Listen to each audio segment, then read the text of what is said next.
Dalawang babae na magkamukha ngunit hindi magkadugo?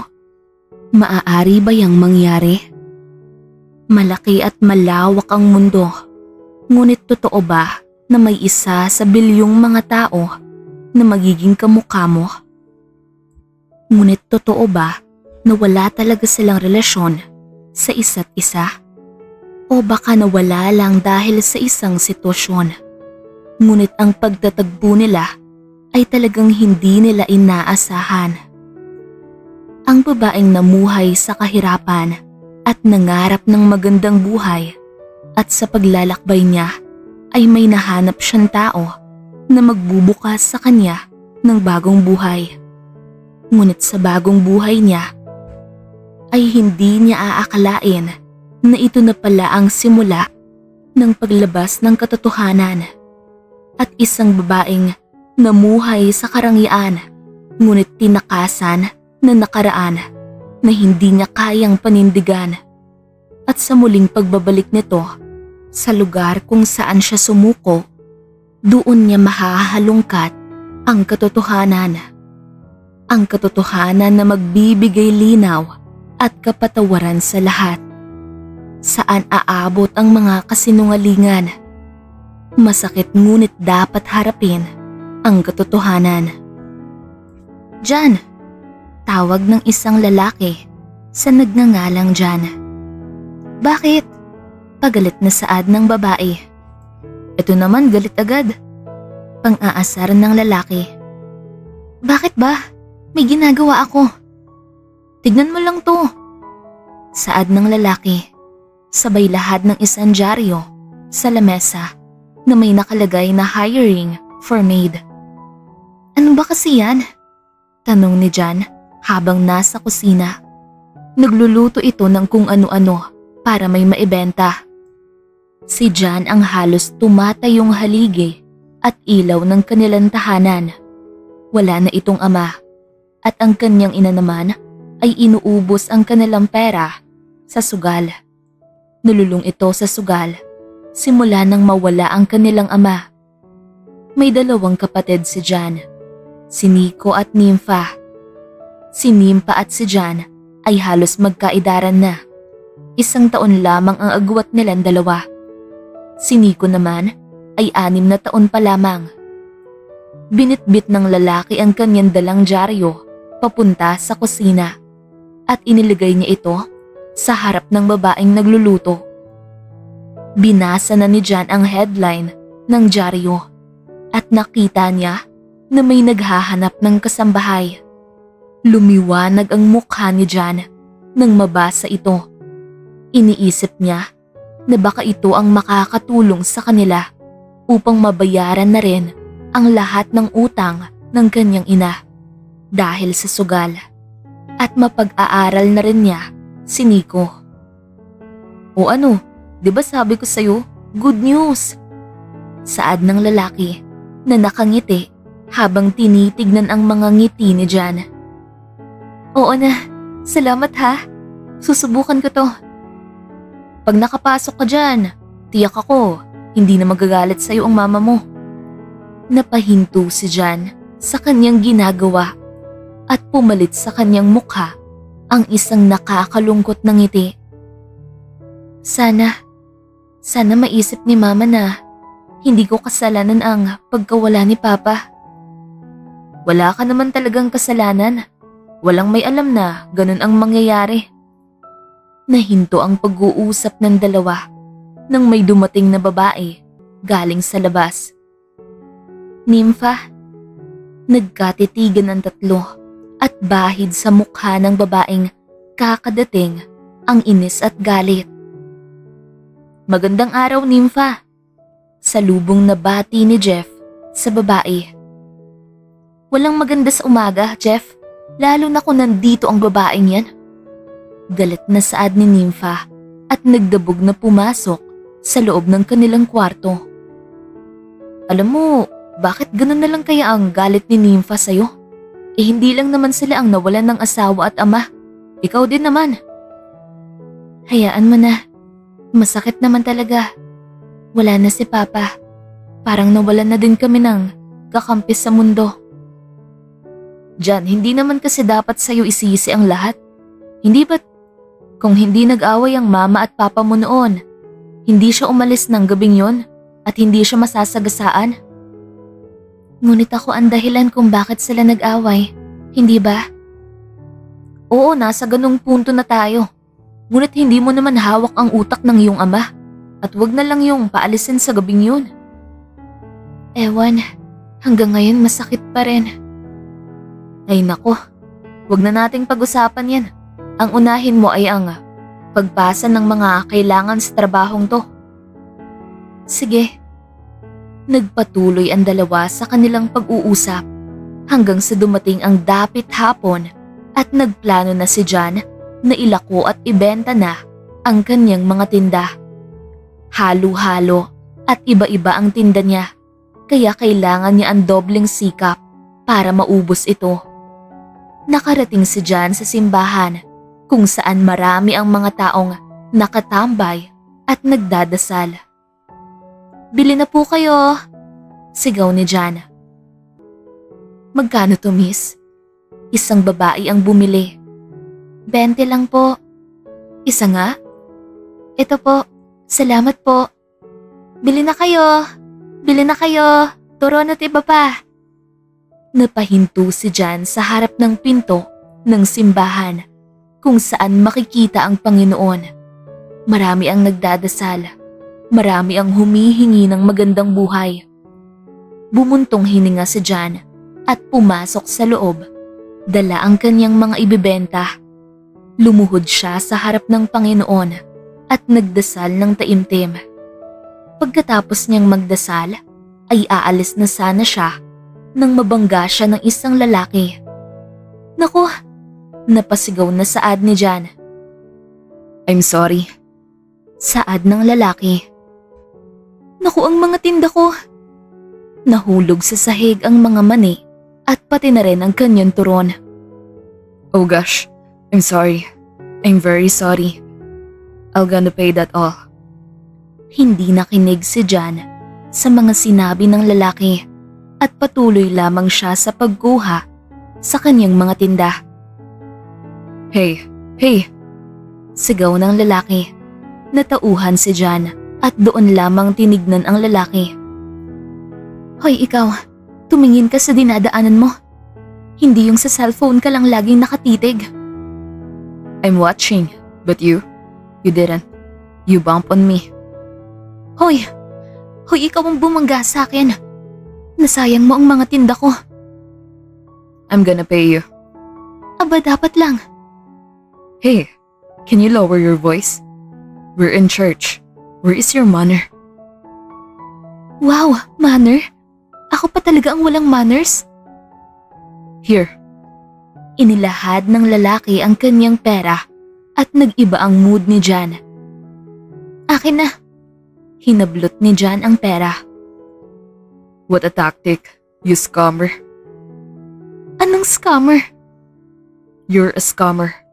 Sinadya mong bumangga sa akin para ipabayad sa akin ang lahat ng yan. Kahit ikaw naman ang may kasalanan. Gago ka ba? Sinong tanga ang itatapon ng mga tinda niya? Ikaw. Nag-away ang dalawa at hindi napigilan ni Jan ang kanyang sarili na sampalin ang lalaki. Pagkatapos niya itong sampalin ay humarurot siya ng takbo paalis ng simbahan. Ako scammer? Baka siya. Saad ni Jan sa kanyang sarili. Teka nga, magkano ba binigay nun? At baka hindi totoong pera yun. Dinukot ni Jan ang pera sa kanyang bulsa at hindi niya namalayan na malaki pala ang binigay ng lalaki sa kanya. 10K? Napahinto at nagulat si Jan sa kanyang nakita. Ang laki naman nito. Nilibot ng tingin ni Jan ang buong paligid, ngunit hindi niya na makita ang lalaki. Isosoli niya ang sobra, ngunit wala na siyang naabutan sa loob ng simbahan. Bumuntong hininga siya at umalis na lamang sa lugar na yon. Itinuloy niya ang paglalako ng kanyang mga tinda. Ang iba na kanina'y nahulog ay itinabi na lamang niya. Habang naglalakad siya pa uwi, ay nakita siya ng kanyang kaibigan na si Jeff. Tinawag ng lalaki ang babaeng wala sa wisyong naglalakad. "Jan! Jan!" Hindi nakita at narinig ni Jan ang pagsigaw ni Jeff, kaya hinabol niya ito. "Uy!" Tinapik ni Jeff ang likod ng babae at doon lamang bumalik sa realidad ang pag-iisip ng dalaga. Para bang naglalakbay ang utak nito sa kawalan. "Okay ka pa ba?" Tanong ng lalaki. Nakaharap na ang babae sa kanya at bahid pa rin sa mukha nito ang kanyang gulat at pagtataka. "Bakit?" Ang mga katagang ito na lamang ang nabigkas ng kanyang mga bibig. "Anong bakit?" Pagtataka pa ni Jeff. "Bakit mo ko tinawag?" Pabalik na tanong ng babae. "Hindi ba tinatawag naman kita araw-araw kapag nagkikita tayo?" Sagot pa ng lalaki. "Okay ka pa ba?" Bumuntong hininga ang babae at nagsimula ng maglakad. Sumunod naman si Jeff. "May nakaaway kasi ako, ngunit hindi naman yun away kung tutuusin. Ganito kasi yun. May nakasira sa mga paninda kanina sa simbahan. Tapos nagkasagutan kami ng kaunti at pinabayaran ko sa kanya ang mga nasira, ngunit nagulat lang ako kasi ang laki ng kanyang binigay. Higit pa nga to sa matitinda ko." Pagsasalaysay pa ng babae. "Magkano ba ang kanyang binigay?" 10K. Nagulat ang lalaki sa kanyang narinig. 10K? Ganun kalaki? "Oo. Kaya nga pinagtataka ko kung bakit ganun na lamang siya magbigay ng pera." Hindi ako makapaniwala. Nagalante pa yung makakabangga. Ngunit huwag ka nang malungkot at magtaka dyan. Isipin mo na lang na ang perang yan ay gagamitin mo para makahanap ka ng ibang trabaho. O di kaya subukan mo yung pinakita ko sa'yo na trabaho. Marunong ka naman ng gawaing bahay. "Ano ka ba? Hindi ba't?" Hindi na natapos ng babae ang kanyang sasabihin nang sumingit sa kanyang pagsasalita si Jeff. "Pambihira ka naman dyan. Sagot na yan sa mga kulang mo. Pag-isipan mo yan." Nakarating na sila sa kanilang bahay at nagulat si Jan sa kanyang nadatnan. Mga kumpol ng mga kalalakihan ang nasa labas ng kanilang maliit na bahay. Binalot ng pangamba at takot ang kanyang naramdaman. Hindi para sa sarili niya, ngunit para sa kanyang pamilya. Nasaan na kaya ang kanyang ina at mga kapatid? Tiyak siya na ang hinahanap ng mga lalaki ay ang kanyang inang nalulong sa sugal. Baka ang mga lalaking ito ay isa sa mga pinagkakautangan ng kanyang ina. "Magtago tayo," saad ni Jeff. Sumiksik sila sa may damuhan sa gilid ng kanilang bahay. Naririnig nila ang kaluskos at tadyak ng paa sa kanilang pintuan. Ilang beses nila itong pinagtatadyak at pinagbabato, ngunit walang lumalabas at wala ring bumubukas. Gusto ni Jan na tumayo, ngunit pinigilan siya ni Jeff. Baka mapano raw ang babae. Wala silang laban sa mga malalaking kalalakihan. "Jeff, paano ang pamilya ko? Paano si Nico? Tiyak akong takot na takot siya na makita ang mga lalaking yan." Bulong ni Jan sa kaibigan. "Ngunit hindi ba't mas lalo naman silang mapapahamak kung susulong tayo roon ng walang dala at walang kalaban-laban? Hindi lang sila ang mapapahamak, tayo rin." Pangungumbinsi ng kaibigan ni Jan. Nagulat ang dalawa nang may biglang pumutok. Sinilip nila ito at nadatnan nila na sira na pala ang pinto ng kanilang bahay dahil sa ginawa ng mga lalaki. Narinig pa ng dalawa ang bulungan at sigawan ng mga lalaki sa pagbukas ng pinto. Wala silang awang pumasok sa loob. Tatayo na sana si Jan galing sa pagtatago nang marinig nila ang sigaw ng isa sa mga lalaki na pumasok. "Walang tao rito," sigaw nito. "Anong walang tao? Tiyak ba talaga kayo na Sa kanila tong bahay? Tanong pa ng isang lalaki. Tiyak kami, ilang beses na naming sinundan ng babaeng yun. At dito siya laging umuuwi ngunit ang pinagtataka ko ay kung bakit wala ng tao rito. Baka nalaman niyang may sumusunod sa kanya. Wala ba yung anak? Maaari natin gawing pahay ng kanyang mga anak upang magbayad yun. Paano? At saan natin hahanapin ang kanyang mga anak? Hindi nga natin alam kung ano ang mga pagmumukha nun. Ang kanyang isang anak na babae, isang beses ko yung nakita na kasama niya. Habang nakikinig si Jan sa pag-uusap ng mga kalalakihan, ay ganun na lamang kabilis ang tibok ng kanyang puso. Tila ba para itong nag-uunahan na lumabas sa kanyang katawan. Nanginginig din ang buo niyang katawan. Hindi naman ito ang unang beses na merong pumunta sa bahay nila. Ngunit ito lamang sila ang may lakas ng loob na pasukin ang bahay ng babae. Magkano ba ang utang ng babaeng yun? 1 million, boss. Sigaw ng lalaki. Hanapin ang buong pamilya niya at iharap sa akin. Tiyak akong naririto pa yan sa lugar na to. Maghanap kayo ng tulong. Malaki ang kanyang utang kaya hindi natin to palalagpasin. Sige po, boss. Nagsiuwian na ang mga kalalakihan, ngunit hindi pa rin makuha ni Jan na tumayo sa pinagtataguan. Takot siya na baka ano ang gawin ng mga lalaking yun sa kanya at sa buo niyang pamilya. Nagsilabasan na ang mga luha sa kanyang mga mata at hindi niya ito mapigilan. Jeff, bakit? Anong gagawin ko? Halika, tumayo muna tayo. Dumaan tayo sa likod ng pintuan niyo at baka meron pang mga tao sa labas. Tumayo na lamang si Jan, hudyat ng kanyang pagsang-ayon. Ngunit wala siyang lakas upang magtago.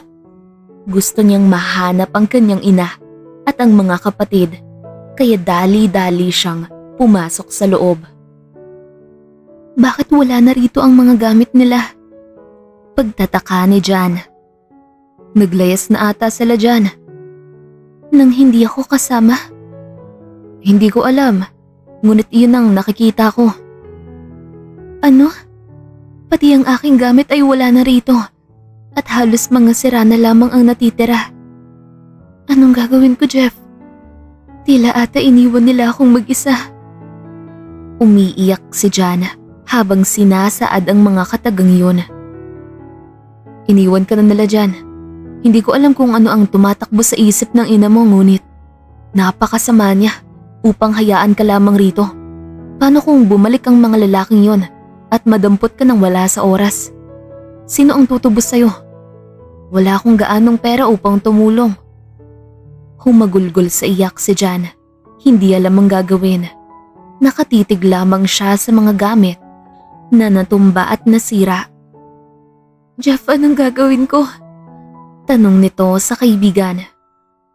Gamitin mo ang perang yan upang maghanap ng trabaho dyan. Ngunit paano ang aking pamilya? Pag nakaipon ka na ay doon mo pa lamang hahanapin ang iyong ina.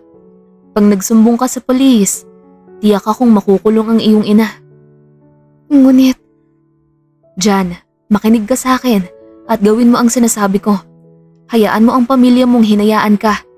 Hayaan mo sila na sila ang lumapit sa'yo. Hindi dahilan ng kung ano pa yan para iwan ka rito na parang aso lamang habang sila ay nakatakas na. Delikado na pati ang buhay mo dahil sa kagagawan ng ina mo. Kaya kung ako sa'yo ay umalis ka. Hindi ko alam kung saan ako pupunta.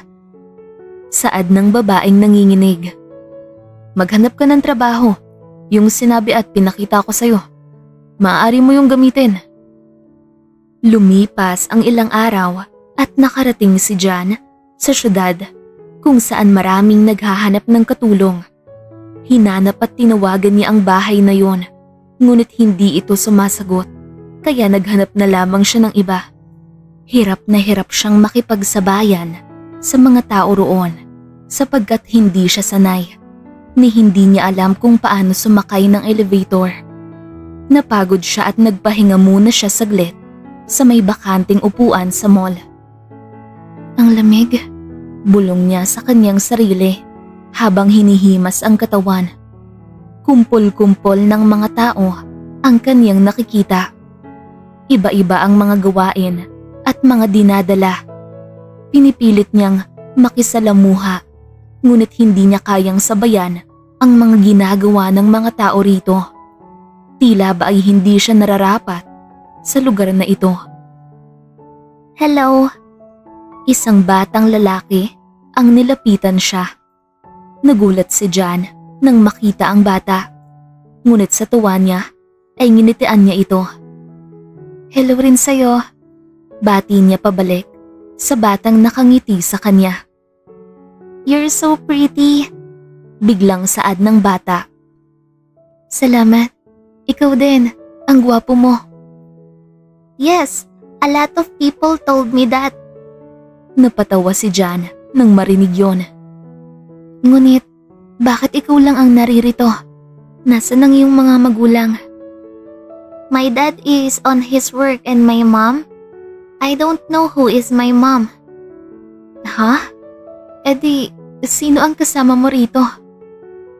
My uncle, but I don't know where he is. Can you help me? Oo naman. Saan mo ba siya huling nakita? Well, I don't know. Paano natin siya hahanapin? Ax. May narinig silang lalaki na tumatawag. Uncle mo ba yon? Yes, that's him. Puntahan natin. Sabay ang dalawa na pumunta sa lugar kung saan may narinig silang tumatawag. That's him. Tinuro ng bata ang lalaking nakatalikod. Sir, kinalabit ni John ang lalaking nakatalikod. Nagulat ang lalaki nang makita kung sino ang batang dala ng babae. Kinuha niya ito agad at kinarga. Ax, diba I told you na wait for me? Sorry uncle, I just want to eat ice cream. Where did you go? I don't know. Humarap ang lalaki sa babae upang magpasalamat. Nang laking gulat na lamang nilang dalawa nang mamukhaan nila ang isa't isa. Ang lalaking ito pala ay ang nakabangga ni John sa simbahan. You? Saad ng lalaki. Ikaw? Gulat naman na saad ni John. Do you know each other, uncle? No, but yes? Hindi. Tumalikod si John at akma na sanang aalis nang sundan siya ng lalaki. Hey, wait. Napahinto si John dahil sa tawag nito. Bakit? Okay, I'm sorry about last time we meet and today. But thank you for bringing back my nephew. Pantayan mo kasi ng tama. Hindi yung kung saan-saan ka pumupunta. Paano kung iba ang nakakita sa kanya? We don't have to worry about it. He only talked to pretty girls. O tapos? That's why he talked to you. Napangiti ang bata sa mga sinabi ng kanyang uncle. Napadura naman si John dahil hindi naman siya nakakakilig. Ewan ko sa'yo. Okay, thank you, and for that, what do you want? A dinner? Money? Shoes? Bag? Or me? Napatawang saad ng lalaki. Alam mo, ang gusto ko ay alagaan mo ang pamangkin mo. Hindi ang kung ano-ano ang sinasabi mo. Why? Ayaw mo ba? Ayaw ko. Let's have dinner. Ayaw ko. Tita, can I have dinner with you? For just thanking you. Please? Please? Pagmamakaawa pa ng bata. Hindi nakatiis si John at napapayag siya. Sige na nga. Nasa loob sila ng isang mamahaling restaurant. Hindi mapakali si John kasi wala siyang pambayad para rito. Don't worry, ako nang bahala. Napatango na lamang si John sa mahal ng kanilang mga pagkain dito. Ngayon pa lamang siya nakakain sa ganitong klaseng pagkainan. May I know your name? Kaharap niya ngayon ang babae sa lamesa. Gitna nila ang bata na kumakain na ng chocolate. Jan. Jan? Yeah, January Mercado. So Jan, once again, thank you for bringing back my nephew. Oo naman, aanhin ko ba ang batang yan na hindi ko nga mapakain sarili ko tapos magdadagdag pa ako? Natawa ang lalaki sa kanyang narinig. A lot of people will kidnap a kid. Wala nga akong matirahan, tapos saan ko naman itatago ang batang yan? Kaya nga, napahinto na lamang ang lalaki sa pakikipag-usap kasi tiyak siyang matatalo lamang siya ng babae. Tumahimik ang paligid, kaya naglakas na ng loob si Jan na tanungin ang lalaki sa kanyang pangalan. Ikaw, anong pangalan mo? I'm waiting for you to ask that. I'm Nathan Gomez. Nathan Gomez? Mukhang narinig ko na yan. Of course, you heard our family name everywhere. Bakit? Secret. Nagtaka si Jan kasi tiyak siya na narinig na niya ang pangalang Gomez. Hindi niya lamang matandaan kung saan. Sa tagal ng kanilang paghihintay ay dumating na ang kanilang pagkain. Nagulat si Jan sa dami ng pagkain sa lamesa. Wow, spaghetti! Saad ng batang si Ax. It's your favorite, right? Yes, Uncle. Go eat. Kumain ang bata sa kanyang paboritong pagkain, habang si Jan ay hindi maigalaw ang kanyang mga mata dahil nagulat siya sa dami ng pagkain. Ganito ka ba kadami kumain? Hindi mapigilang tanong ni Jan sa lalaki. Natawa naman ng lalaki. No. No, pero bakit ang dami? It's for you. Eat na. Sinimulan ng lamunin at kumain ni Jan. Hindi niya maitago ang sarap at linamnam ng bawat pagkain. Natapos sila at nauna nang pumasok sa loob ng kotse ang bata dahil nakatulog na ito. Salamat, saad ni Jan. No, it should be me who should say thank you. Sige, mauna na ako. Akma na sanang aalis si Jan. Wait, may pupuntahan ka ba? Ngayon pa lamang naisip ni Jan na wala pa pala siyang nakitang matitirhan at wala rin siyang mga kakilala rito. Hanggang ngayon ay naghahanap pa rin siya ng trabaho. I have an offer. Sunod na saad ng lalaki na nakakuha ng atensyon ni Jan. Ano? Can you be my nephew's yaya? Huh? It just, his parents is not here. His dad is always out of town and me, I have a life too. Teka, trabaho na ba yan? Oo naman. Ano, payag ka ba? Hindi pa nakapagsalita si Jan sapagkat nagulat pa siya sa offer ng lalaki. Malaking tulong to sa kanya. Pag-iisipan ko, pakipot na saad pa ni Jan. 15K. I'll pay 15K. Sa bahay ka titira kasama ang pamangkin ko. Of course, you will guide him whole day. Nasilaw si Jan sa pera na offer ng lalaki sa kanya. Malaki na rin yon. At saka libre pakain at bahay. Kaya makakapag-ipon talaga siya. At pag nangyari yon, ay hahanapin niya ang kanyang pamilya. Wala nang dalawang isip na pumayag si Jan. Sige, determinadong saad nito. Then start now. Ngayon? Yes, pasok na sa kotse. Ha? Nagmamadali na lamang si Jan na pumasok sa loob. Sa loob ng kotse ay nadatnan niya ang bata na natutulog. Nagulat siya na may sarili itong higaan sa loob ng kotse. Habang bumabiyahe ay hindi mapakali si Jan. Hindi niya mapagtanto kung tama ba ang naging desisyon niya. Ngunit alam niya rin sa kanyang sarili na wala siyang ibang paraan at tiyak rin niyang walang kukuha sa kanya ng ibang trabaho. Ikinalma na lamang ni Jan ang kanyang loob.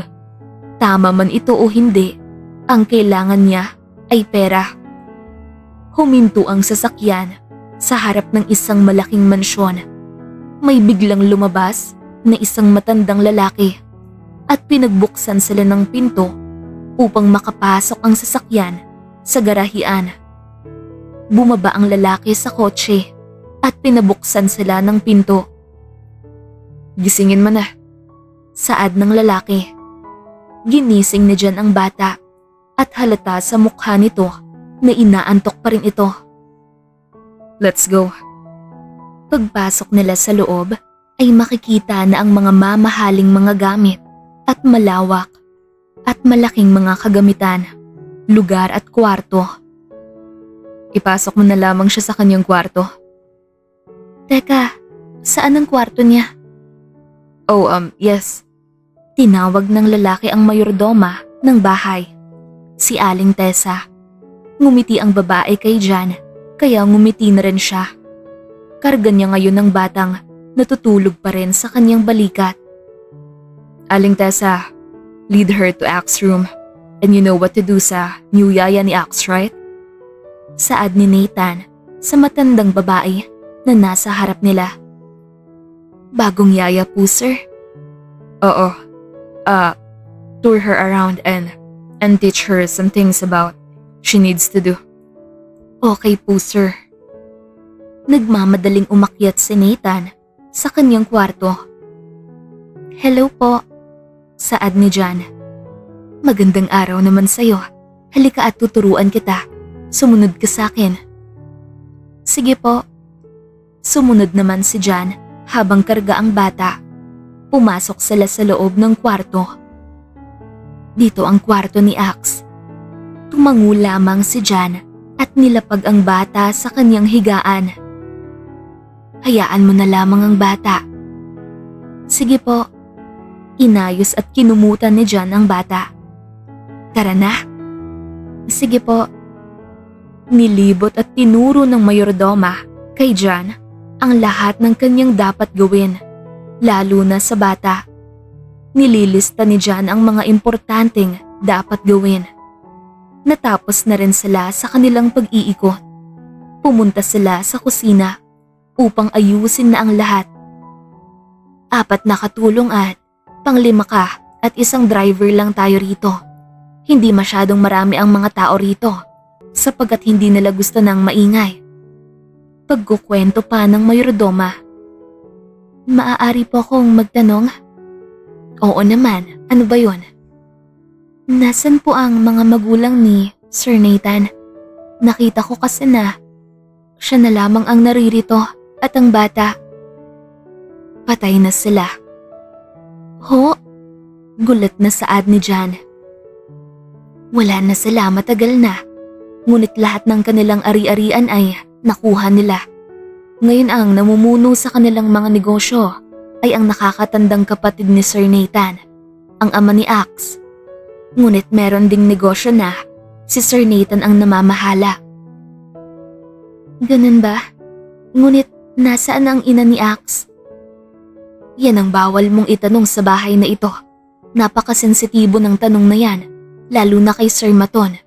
Ayaw niya na pinag-uusapan ng tungkol dyan, kaya wag na wag mo yang itatanong kung kanino man dito.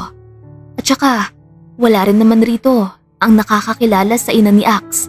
Ni si Sir Nathan nga hindi nakita at nalaman kung sino ang babae. Umuwi na lamang si Maton na may dala ng bata." "Sige po." "O siya, nga pala alam mo naman na kung saan yung tutulugan mo, hindi ba? At ako'y mauuna na at malalim na ang gabi. Maaga pa tayo bukas sapagkat may trabaho si Sir Nathan bukas." "Sige po, salamat po." Kinaumagahan ay nagising na lamang si Jan sa malakas na alog ng kanyang hinihigaan. Masarap at maganda ang tulog ng babae dahil ngayon pa lamang siya nakaranas ng ganito kalambot at kapreskong lugar upang tulugan. Dumilat siya upang makita kung ano ang nangyayari at bakit umaalog ang kanyang hinihigaan. "Tita Pretty!" Isang maliit na tinig ang narinig ni Jan. Tita Pretty! Paulit-ulit na bumalik sa kanyang tenga ang mga tinig na yon. Tita Pretty!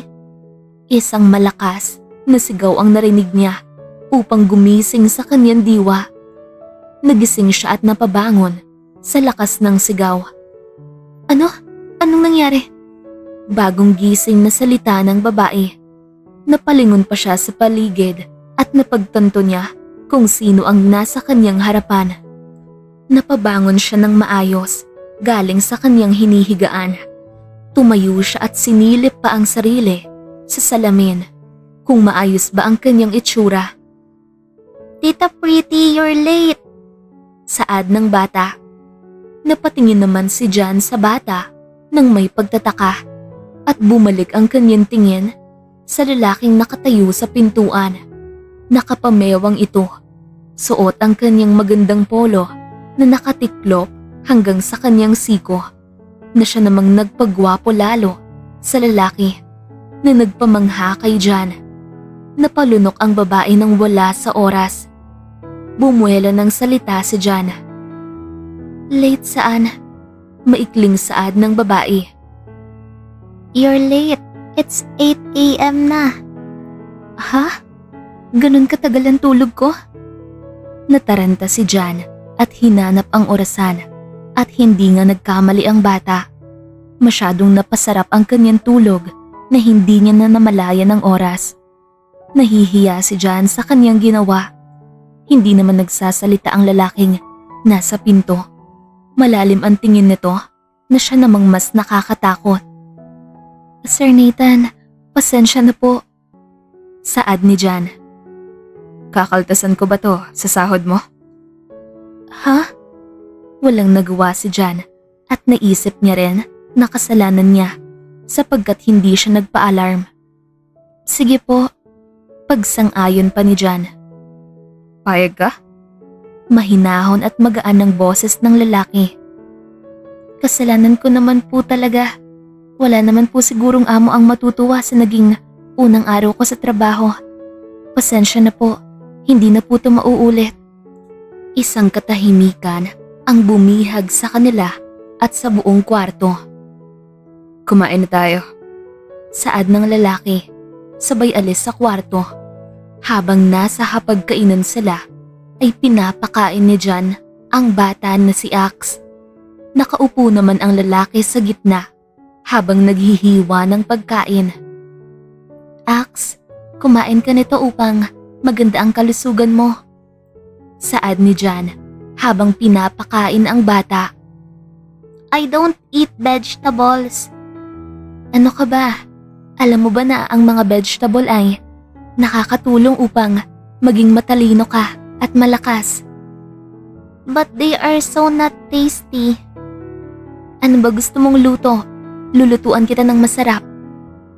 I don't know. Sige, ganito na lang. Paglulutuan kita mamaya ng masarap na vegetables at sabihin mo sa akin kung gaano to kasarap. Ano, payag ba?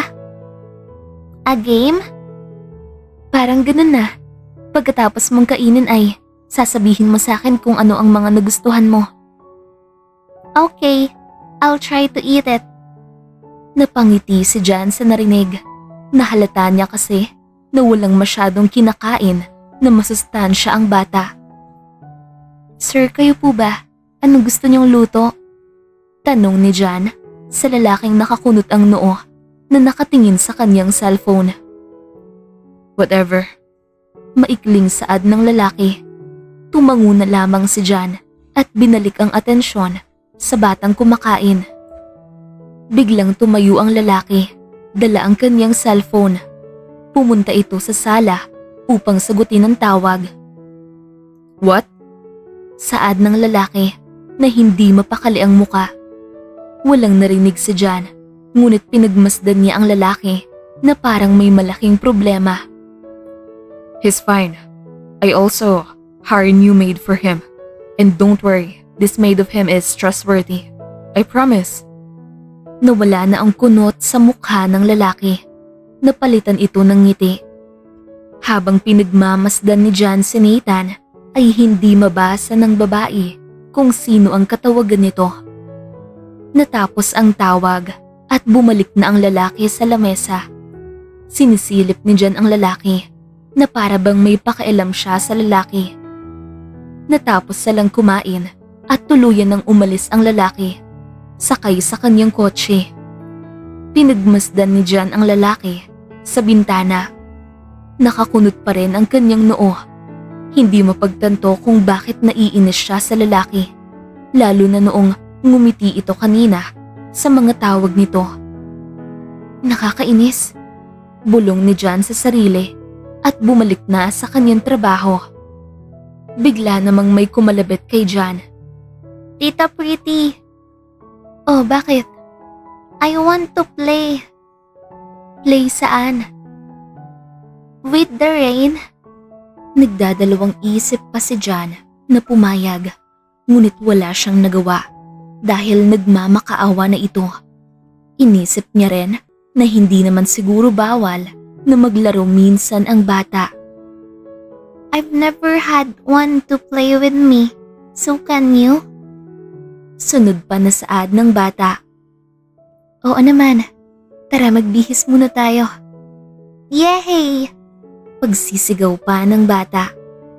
Dali-daling pumasok sa loob ng kwarto ang bata upang maghanda. Sinundan naman siya ni Jan at natutuwa sa naging reaksyon ng bata. Nakapagbihis na ang dalawa at nasa bakuran sila ng bahay, naglalaro. Nagsitakbuhan ang dalawa at grabe ang tuwa na nararamdaman ng bata. Huminto muna sila dahil sa pagod. Umupo sila sa may damuhan at dinamdam ang bawat patak ng ulan. Hindi alam ni Jan kung saan nanggaling ang saya niya ngayon dahil lamang sa bata na ngayon pa lamang niya nakilala at iba na ang epekto nito sa kanya. Your eyes is so pretty, Tita Pretty. Talaga? We have the same color of eyes. Oo, ngayon ko lang nahalata. Maybe we are destined to know each other. Grabe naman, ang bata mo pa at destiny na ang nasa isip mo. At mukha kong nakikipag-usap ng matanda dahil sa'yo. Natawa ang babae. Maybe because I don't have mom, that's why I have to grow fast. Ang ngiti kanina ni Jan ay napalitan ng lungkot. Gustong magtanong ni Jan, ngunit naalala niya ang sinabi ni Aling Tessa na isa ito sa mga bawal itanong sa bahay na ito. Ngunit hindi niya mapigilan na hindi magtanong, lalo na't ang bata na ang nagsasabi. Bakit? Nasaan ba ang iyong mama? I don't know. I've never met her since I was born. My dad refrained me from asking that question. Maybe because he is not yet ready, or maybe he is hurt. Napangiti si Jan dahil iba mag-isip ang bata. Mukha itong hindi bata o masyado lang talaga itong matalino.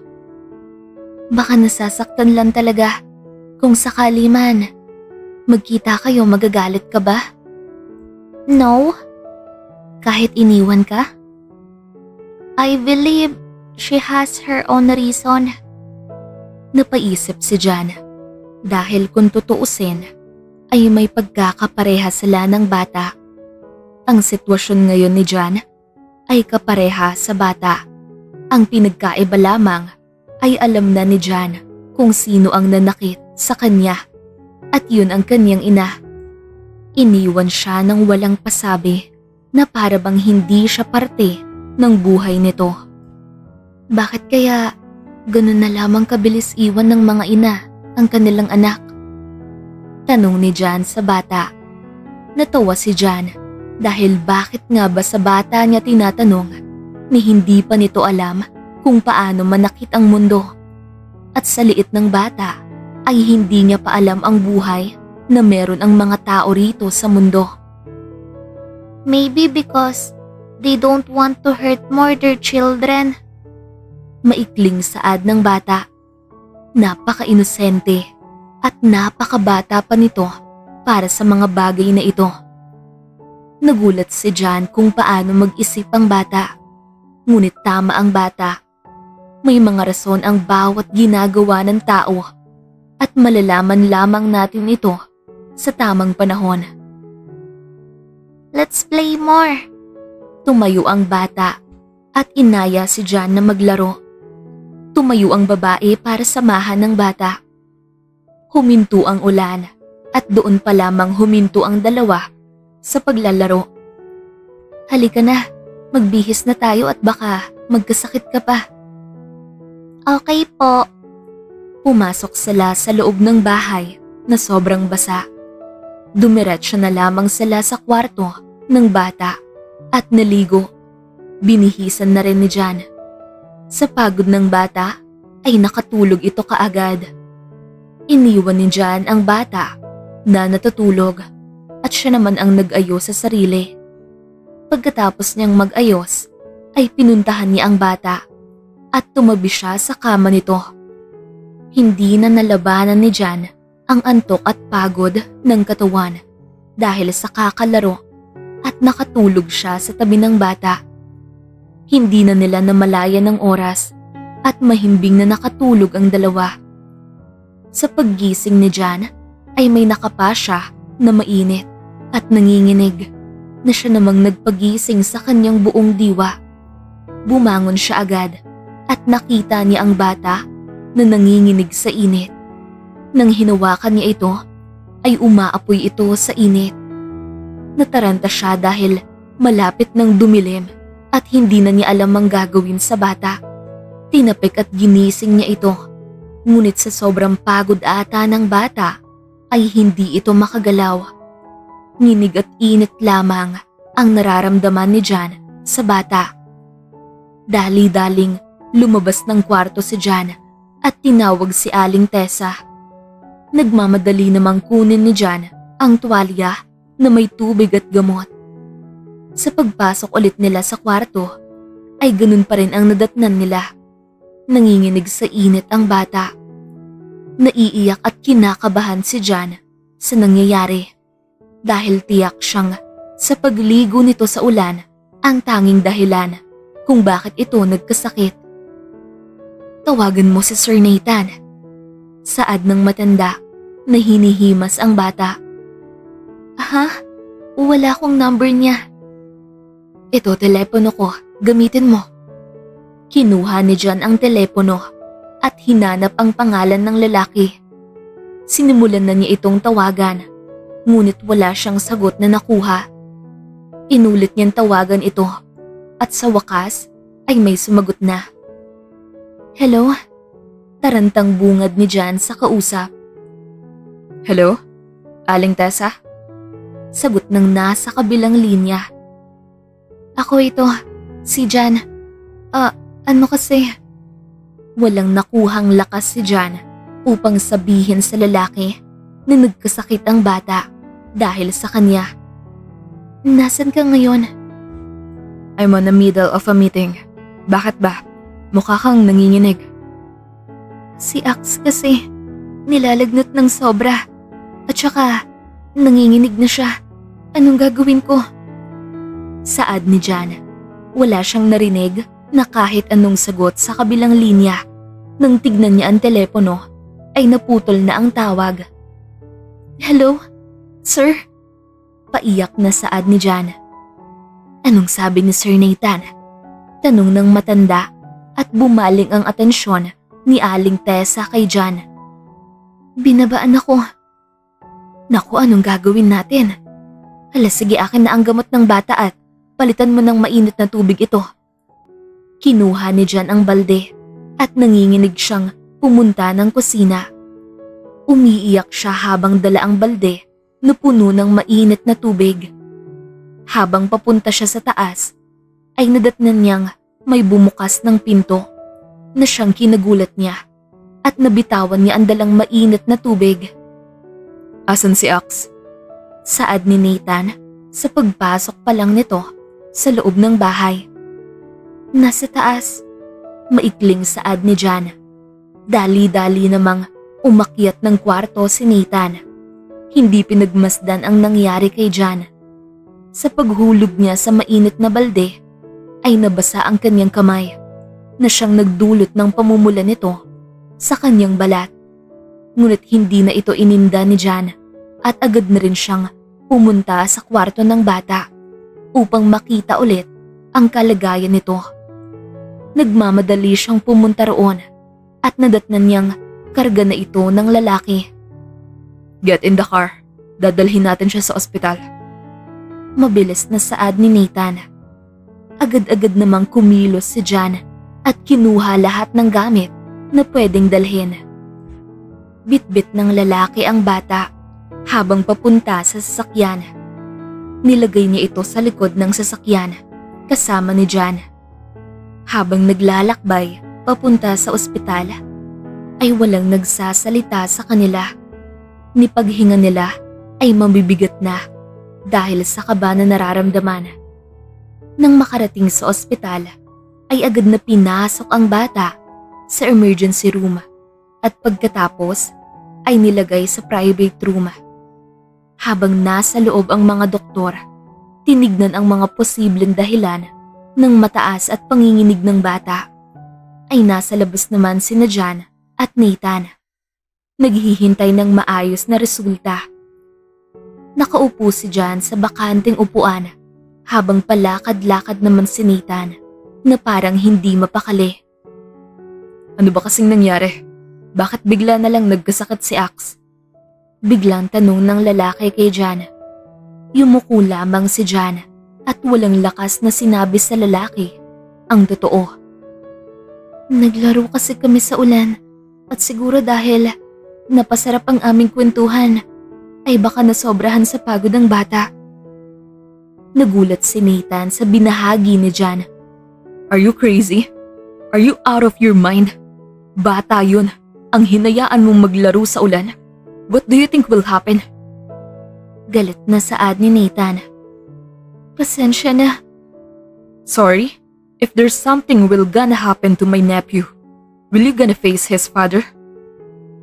Nagmakaawa kasi yung bata at naawa ko. So, ano nang gagawin mo? Will you gonna face the consequence? Ax is very valuable to us. We won't let anything bad happen to him.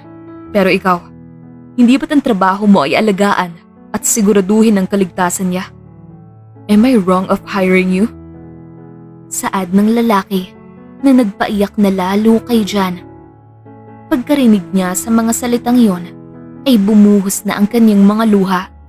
Hindi dahil sa takot sa ama ng bata, ngunit takot siya na baka may malala pang mangyari sa bata. Humagulgol lamang ng iyak si Jan at hindi na nakasagot. Lumabas ang doktor galing sa loob at hinanap agad ang kamag-anak nito. Sir Nathan, the kid is now feeling better. Napainom na namin siya ng gamot and siguro dahil sa sobrang taas ng kanyang temperatura ay nagkaroon siya ng panginginig. Along the process, we discovered that the kid has a low immune system that we should look over and pag hindi pa rin bumaba ang kanyang temperatura ay baka bumaba na ang tubig nito sa katawan. Dahil na rin sa hindi gaanong malakas ang immune system ng bata ay baka we need another donation of blood. Blood transplant if possible. And we need type O blood. I'm type O, Doc. Saad ni Nathan. Maybe hindi galing sa kadugo nito. Another, na type O na hindi kadugo nyo? Wala na akong alam but we're gonna find as soon as possible, Doc. Saad ni Nathan. Nakikinig lamang si Jan at gusto niyang makatulong kaya nagpresenta siyang magbigay ng dugo. Ako, type O ako. Saad agad ni Jan. Napalingon sa kanya ang doktor at si Nathan. Okay, meron na pala tayo. Miss, after this, we will update you and maybe tomorrow, you will undergo some test kung qualified ka ba na magbigay ng dugo. Sige po, salamat. Okay, maiwan ko na kayo. Naiwan ang dalawa at nagkatitigan sila. Type O ka? Oo, nalaman ko yan noong na-hospital si Papa. Kailangan kasi namin noon ng dugo rin. Kaso hindi kami magkatugma ni Papa. At ako lang naman ang malakas ang katawan. Kaya ako sana ang qualified noon. Pero hindi kami same blood. Tumango si Nathan. Magsasalita sana ulit si John nang may tumawag sa lalaki. Kinuha ng lalaki ang kanyang telepono at sinagot ito. Hello? Bakit ang tagal mong sumagot? I'm here in the hospital. Hospital? Why? Si Ax kasi. Oh bro, don't tell me na si Ax ang na-hospital. Si Ax nga. Ano? Galit na saad ng nasa kabilang linya. Nagkalagnat siya, kaya dinala ko na sa ospital agad. But the doctor said he will be fine. He will be fine. It means hindi siya okay ngayon. Ano pa ibang sabi ng doktor? We need blood transplant. Blood what? Halata na sa boses ng lalaki sa kabilang linya ang galit nito. Napalunok na lamang sa takot si John nang marinig niya ang usapan ng magkapatid. Blood transplant. Nakahanap na ako ng magdodonate. And by the next day, he will be given a blood. Make sure that my son is very well okay. Uuwi ako dyan. Ano? How about the business? Your business trip there. Tapos ko nang kausapin ng ibang investor. And luckily we have a good feedback. Isa na lang ang hindi ko pa nakakausap. Sino? Nothing. Uuwi ako dyan. Okay. Binaba na ang tawag. Ngunit ang init sa mukha ni John nang dahil sa takot at pangamba ay hindi pa rin nawawala. Lalo na't narinig niyang uuwi ang ama ni Ax. Sigurado siyang mapapaalis siya sa kanyang trabaho. Ax's father will be here soon. Don't tell him what really happened. Nagulat si John sa sinabi ni Nathan. Huwag raw sabihin ang totoo at baka mapahamak si John. Bakit? Think, idiot. Think if he'll find out kung ano talaga ang real reason kung bakit nagkasakit ang anak niya. Ay tiyak akong mawawalan ka ng trabaho. Or worse, makukulong ka. Mas lalong bumilis ang tibok ng puso ni John sa huling sinabi ni Nathan. Hindi niya alam kung ano ang ibig sabihin ng lalaki sa kanyang sinabi. Ngunit nakakatakot ito. Sige, yun na lamang ang nasabi ni John at umupo na siya sa tabi. Binalot sila ng katahimikan. Nahalata ni Nathan ang lamnos at pamumula ng braso ng babae. What's with that? Hindi na nakatiis at nagtanong siya. Napaso lang. Napaso lang? Don't you see? Nalapnos ang balat mo. Tatawag lang ako ng doktor. Hindi, wag na. Lalagyan ko lang to ng ice. No. Teka nga. Hindi mo ba nakikita na namumula ang braso mo? Hindi yan pwede. Tatawag tayo ng gagamot sa'yo. Hindi na napigilan na John ang lalaki nang naghanap talaga ito ng gagamot sa braso niya. Nilagyan lang ito ng first aid at pagkatapos ay nilagyan ng ointment para hindi mamaga. Ang sabi ko naman sa'yo, diba? Okay lang ako. Napaso ka nga. So paano ka magiging okay dyan? Hindi naman to grabe. Tsaka malayo to sa bituka. Kahit na nga.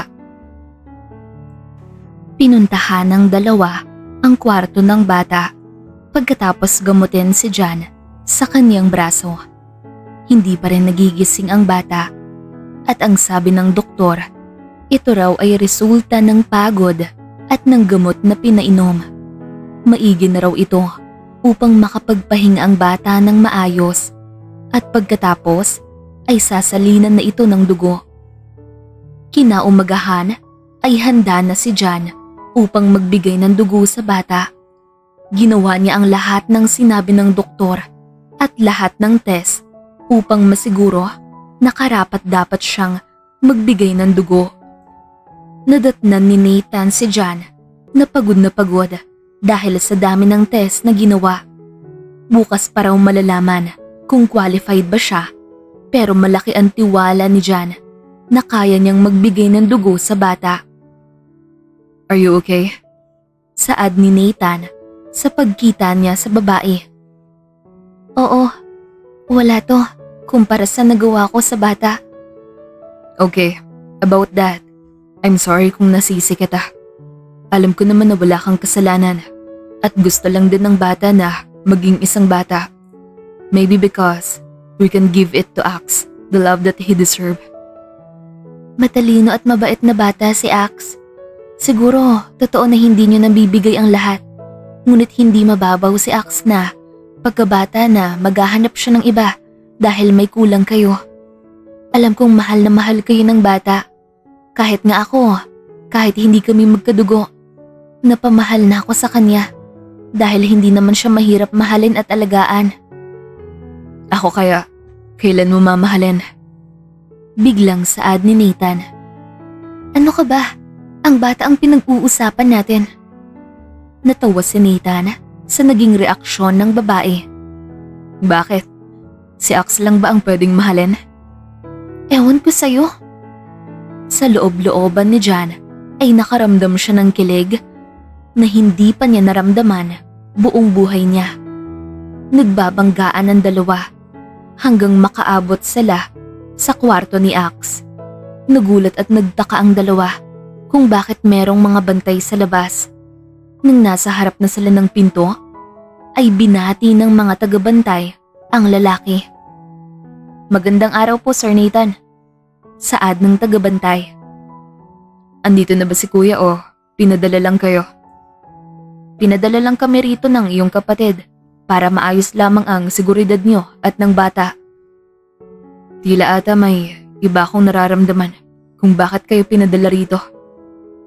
Wala pong ibang sinabi sa amin ang iyong kapatid, ngunit sinisigurado niya na hindi mawawala sa aming paningin ng bata. Kung ganon, maraming salamat. Pumasok sila sa loob ng kwarto at ganun pa rin ang kanilang nadatnan. Isang batang mahimbing na natutulog. Hindi pa rin nagising si Ax, kaya minsan nangangamba na si John. Kailan kaya siya magigising? Tanong bigla ng babae.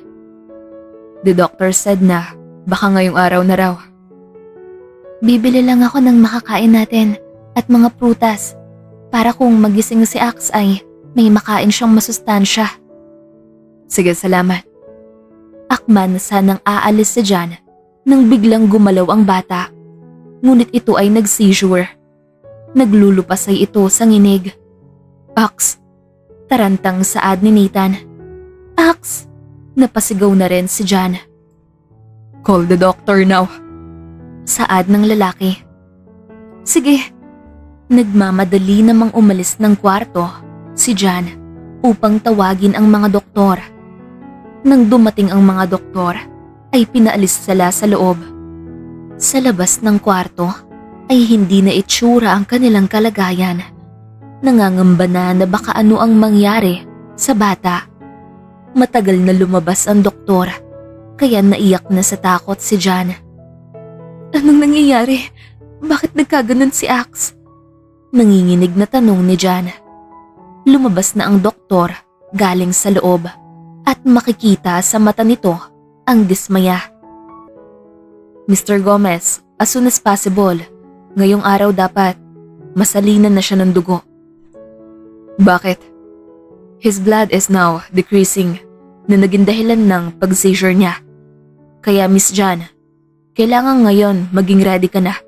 Hindi ka naman kadugo ng bata, hindi ba? Hindi po. Okay, I'm gonna check Miss John's results if qualified ba siya sa donation.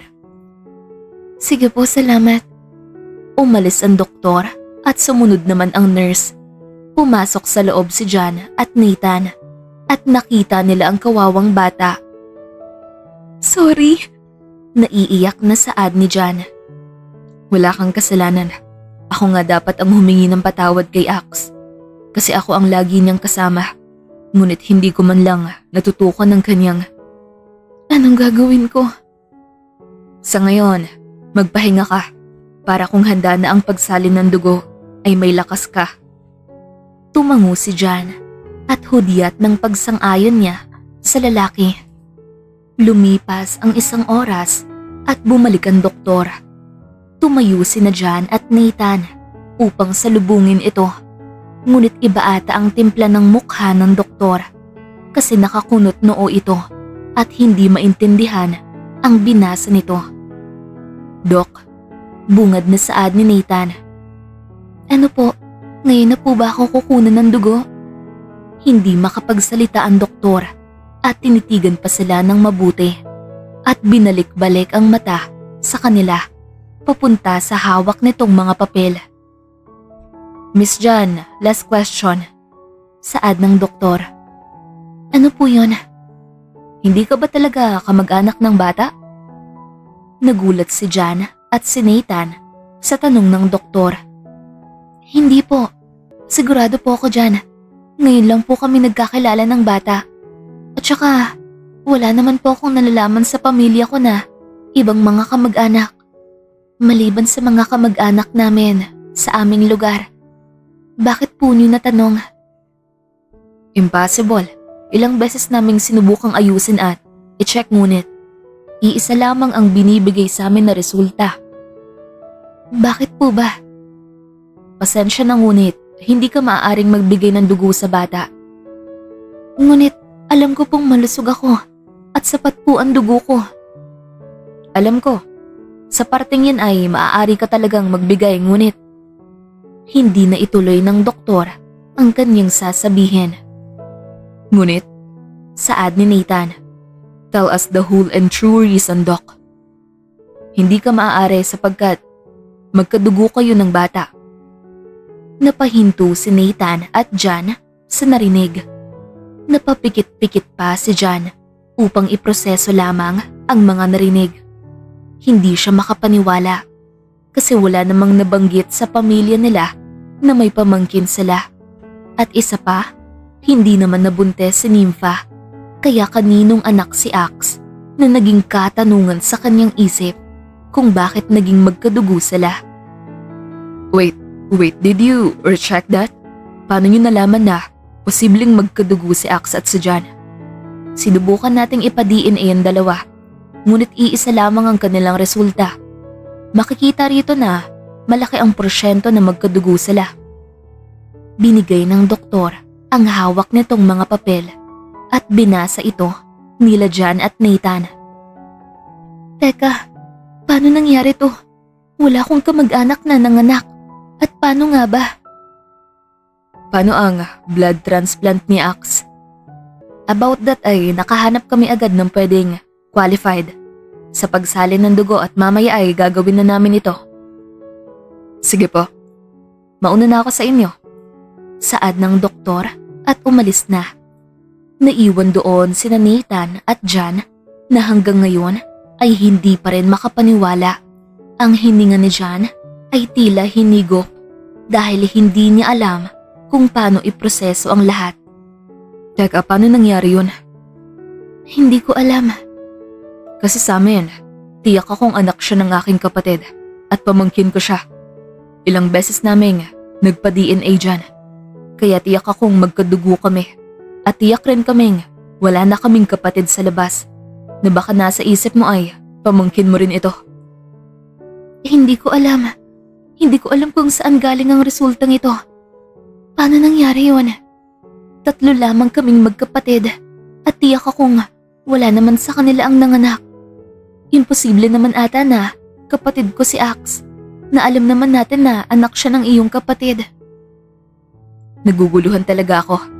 Paano naging magkadugo kayo ni Axe? Hindi kaya ikaw ang kanyang ina? Nababaliw ka ba? Malalaman ko yan kasi manganganak ako, ngunit wala. Hindi pa nga ako nakakasubok kahit ilang paghalik man lang sa labi. Ano sa tingin mo sa akin? Birhen? Na nanganak lamang? Tama ka naman dyan. Ngunit tama kaya ang kanilang resulta? Hindi ko alam. Kung ganoon, magpa-DNA tayo ulit para malaman natin mismo. Sige. Ipapaasikaso ko na ang laboratory nyo. Salamat. Nagbigay sila ng kani-kanilang mga sample at nagbigay na rin si Nathan para makasigurado talaga na pamangkin niya ang bata. Bakit ka kasali? Pagtatakang tanong ni Jan. Wala lang. Gusto ko lang malaman talaga kung magkadugo ba talaga kami ni Ax. Naku, napamahal na ako sa bata. Ewan ko sa'yo. Matapos ang ilang araw ay lumabas ang resulta. Kinakabahan silang dalawa na basahin at tignan ang resulta. Ngunit kailangan nilang harapin ang katotohanan. Mauna ka na. Saad ni Jan sa lalaki na hawak na ngayon ang resulta. Kahit tiyak na si Nathan na pamangkin niya talaga ang bata, gusto niya lang makasiguro ulit. Hindi, mauna ka na. Di ba ikaw naman ang maraming katanungan? Sige na, kinakabahan kasi ako eh. Sige na nga. Inilabas ni Nathan sa brown envelope ang resulta at wala naman itong pinagbago. Ang porsyentong nakuha niya noon ay ganun pa rin sa porsyentong nakuha niya ngayon. Pamangkin niya nga ang bata. Ikaw na. Saad ni Nathan. Kinakabahan si Jan. Hindi niya alam kung dapat ba siyang matuwa o dapat bang mangamba siya kasi hindi niya alam kung saan at paano nabuo si Ax. Dahan-dahan na kinuha ni Jan ang resulta sa brown envelope na hinahawakan niya. Nanginginig at hindi mapakali. Pumikit pa siya, ngunit hindi niya talaga kayang makita, kaya binigay niya ang resulta sa lalaki. Gusto niya na si Nathan ang magbasa. Ikaw na nga. Ano ba ang kinakatakutan mo sa papel na to? Kung magkadugo kayo ni Ax, edi maging masaya ka roon. Maging masaya? Ni hindi ko nga alam kung saan galing at paano nabuo si Ax at naging kamag-anak ko siya. Oo nga, ngunit baka kamag-anak ka namin, hindi ba? Malungkot ang boses ng lalaki nang tinuran niya ang mga salitang yon. Wala akong kamag-anak na Gomez, kahit magpa-DNA pa tayong dalawa. Okay, kalma dyan. Ito na, titignan na. Binasa ni Nathan ang nakasulat at hindi siya nakapagsalita na siyang pinagtataka ni Jan. Bakit? Bakit anong resulta? Mali ba yung mga nauna? Tama ko, di ba? Hindi kami magkadugo ni Ax. Hindi. Nagulat si Jan at napangiti siya sa naging saad ng lalaki. Ngunit ang lalaki ay nakatutok pa rin sa papel. Tama, mali nga ang mga naunang resulta. Nakakatuwa naman at hindi na ako mag-iisip ng kung ano-ano. Maraming salamat. Hindi nakapagsalita si Nathan at ang kanyang buong atensyon ay nasa papel na binabasa. Hoy, ano ang nangyari sa'yo at hindi ka mukhang masaya? At bakit ganyan ang iyong reaksyon? Hoy Nathan! Tanong ni Jan dahil hindi talaga nawawala ang mga mata ng lalaki sa papel. Hindi. Anong hindi? Mali ka. Tumingin si Nathan kay Jan at nag-iba ang ekspresyon ng babae. Kinakabahan na siya ngayon at nawala na ang kanyang tuwa. Ano at iba ang iyong sinabi? Hindi ba't 0% ang nasa resulta? Hindi. Ang resulta ay kagaya ng sakin. Ano? Malaking sigaw ni Jan. So ibig sabihin ay magkamag-anak nga kami ni Ax? Paano? Bakit? Ano? Oo. Sapat ang porsyento para tawagin na magkamag-anak kayo. Teka paano? Na hindi na makagawa ng ingay si Nathan dahil naguguluhan na ang babae sa naging resulta. Palakad-lakad na siya at nag-iisip. Tinitigan lamang siya ni Nathan na hindi na rin mapakali. Teka nga, umupo ka muna at mag-relax. Awat ng lalaki sa babae na kanina pa pabalik-balik sa paglalakad. Relax? Sa tingin mo marerelax ako sa aking nabasa? Biglang nahinto at tumahimik si Nathan at Jan nang may biglang nagbukas ng pinto na siya namang kinagulat nilang lahat. Nasa hospital sila ngayon kasama ang batang katatapos lamang salina ng dugo at ngayon ay nagpapahinga na. Nang bumukas ang pinto, ay bumungad ang isang gwapo at matikas na lalaki. Mukha itong nasa model industry dahil sa ganda ng postura nito na siyang nagbigay ng kagandahan sa buong katawan ng lalaki. Nakatupi ang puting polo nito hanggang siko at mukhang galing ito sa magandang okasyon dahil sa ganda ng suot nito. Bumaling ang atensyon ng dalawa sa lalaking papalapit sa kanila. Kuya, sigaw ni Nathan. Gulat na gulat si Nathan sa biglaang pagdating ng kanyang kapatid. Ngunit si John ay manghang-mangha sa mga kakaibang mukha ng magkapatid. Lalo pa palang mas kaakit-akit ang mukha ng nakakatandang kapatid ni Nathan. Huminto ang kapatid ni Nathan sa harapan nilang dalawa. Walang imik na nagsalita. Nakatitig lamang siya sa babaeng kaharap. Bumigat ang pakiramdam ni John nang tinignan siya ng malalim ng kapatid ni Nathan na si Maton. Ang hangin sa loob ng kwarto ay nag-iba. Simula ng pagdating ni Maton. Naging kakaiba ang atmosfera sa loob, lalo na tila ba may dalang mabigat na nararamdaman ang sinuman sa kanilang tatlo. Tinutukan ni Maton si John na para bang pinandidirian na hindi mawari ni John kung bakit. Kuya, Pagbasag pa ni Nathan sa katahimikan na bumabalot sa kanilang tatlo. Hindi ito nagsalita at patuloy lamang itong nakatutok kay John. Pinagmasdan ni Nathan ang dalawa at nakaramdam siya ng bahid na pagsiselos na tila pakiramdam niya ay nabighani ang kanyang kapatid sa pagkita niya kay John. Kuya, Mahina ngunit madiin ang pagtawag niya sa kanyang kapatid. bakit ka nandito?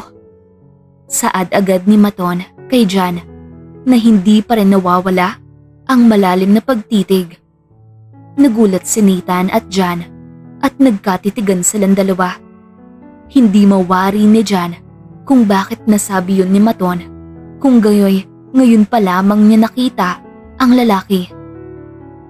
Kuya, ano ba? Siya ang tinutukoy ko sa'yo na bagong yaya ni Axe. Saad ni Nathan na ngayon nasa gitna na ng dalawa. Ang mukha ni Maton na nakatitig pa rin kay John ay may halong puot at hindi mawaring pakiramdam. Ano? Bakit mo hinayaan na mapalapit kay Axe ang babaeng to? Saad ni Maton. Nagtaka ang dalawa kung bakit nagkakaganito si Maton. Tila ba alam na niya kung sino si John at kung makahusga siya rito, tila ba alam na alam niya kung sino at ano ang babae. Bakit hindi? At saka pala, ano ba ang nangyayari sa'yo? Pwede ba, Nathan? Huwag kang makailam sa pagpapalaki ko sa anak ko. Inunahan mo pa ako? Anong klase kang kapatid? Tinulak ni Maton ng kapatid na siya namang nagpagulat kay John. Ano ba? Sigaw ni Nathan. Teka, ano ba ang iyong ibig sabihin? Saad ni John kay Maton. Pwede ba huwag kang makailam rito? Saad ni Maton. Pwede ba huwag mo siya bastusin? Saad naman ni Nathan. Huwag bastusin? Bakit? Nararapat ba yung galangin? Sigaw ni Maton dahil sa galit. Ano bang problema mo kay John? Sagot ni Nathan. Nahinto si Maton at tinignan ulit si John. John? Natawan na saad ni Maton. Nag-iba ka pa talaga ng pangalan para lang mapalapit ka sa anak ko? Anong ibig mong sabihin? Johnnery Mercado ang totoo kong pangalan. Pagpapaliwanag ni John. Johnnery Mercado? Natatawan na saad ni Maton na tila hindi makapaniwala. Oo, yun ang totoo kong pangalan. Bakit ba? At saka, kaya kong magbigay sa'yo ng birth certificate kung ayaw mong maniwala. Wow! That plan of yours will never trick me again, Jamie. Teka, Teka kuya, sino naman si Jamie? Oh, so hindi mo alam ang tunay na pangalan ng babaeng ito ay Jamie De La Cruz. De La Cruz? Ha? Merkado ang totoo niyang apelyido kuya. May pinakita rin siyang dokumento sa akin. Kasama na roon ang papeles na nagpapatunay kung saan siya galing. Oh Nathan, I didn't know na ganito ka pala kadaling maloko. Anyone can do a fake document. Paano mo patatakbuhin ang kumpanya kung ganyan kakahina? Hindi nakatiis si Nathan at nasuntok niya ang kanyang kapatid dahil hindi siya makapaniwala sa narinig na pang-iinsulto na hindi niya akalain na manggagaling pa sa kapatid niya.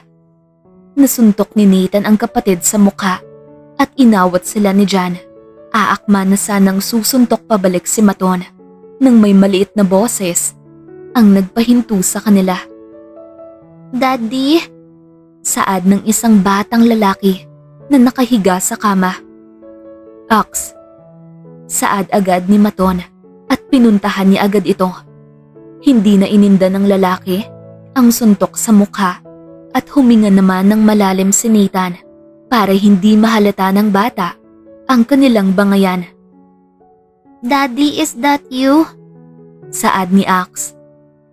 Yes baby, it's me. Is this real, Uncle?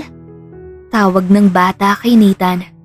Pumunta si Nathan sa higaan ng bata at ngumiti. Yes, Ax. Sagot niya sa batang tumatawag. I'm happy that this is real. Daddy is back. Yes, baby. I'm back. And I promise that no one could ever lay any dirty hand to you. Daddy, do you bring pasalubong? Yes, of course. Makakalimutan ko ba yon? Yay! Thank you, Daddy. By the way, I have new friend. Really? Sino? Tita Jan. Maligayang saad ng bata. Tita Jan? Tanong ni Maton, sabay tingin kay Nathan at Jan. Yes, she play with me. And she also let me play with the rain. That was so memorable to me. Really? Yes, Daddy. Here she is. Tinuro ng bata si Jan. Come here, Tita Jan. I want you to know my daddy. Ha? Napangiti na lamang si Jan dahil ayaw niyang masira ang magandang gising ng bata. Hi, Ax. Anong nararamdaman mo? Nothing. Okay na ako. At saka, when will I be discharged? Ayaw ko na rito, Daddy. We will wait the update of your doctor, baby. So for now, magpahinga ka muna para mabilis bumalik ang lakas at makalabas ka na. Okay, Daddy. Andun lamang ang tatlo sa gilid ng hinihigaan ng bata na para bang walang nangyari hanggang tuluyan itong makatulog. Nang makatulog ito, ay agad-agad na lumabas si Maton at sinundan siya ni Nathan. At wala namang nagawa si Jan kung hindi ay ang sumunod bago mas lalong magkasakitan ng dalawa. At gusto rin malaman ni Jan kung bakit ganun na lamang ang galit ng lalaki sa kanya.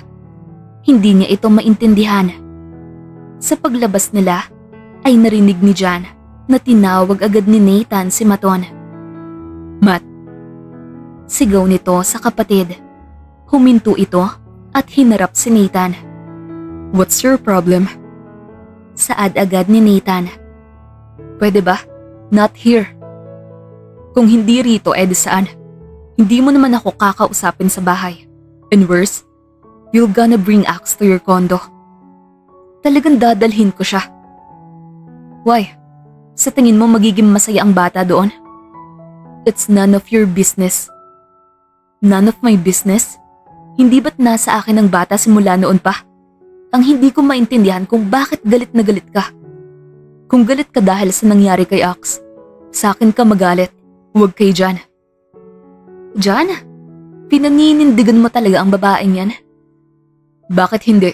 At teka nga, sino ba ang kalaban mo rito, Matt? Huwag ka nang magtanong at hindi mo maiintindihan. Huwag magtanong? Bakit hindi mo kaya ipaintindi sa akin? Hindi na ako bata, kuya.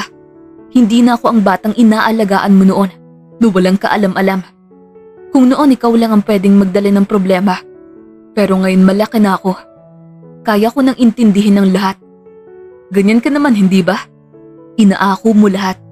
Kahit alam mong may handang tumulong sa'yo. Galit na saad ni Nathan. Bumigat ang hininga ng dalawang lalaki.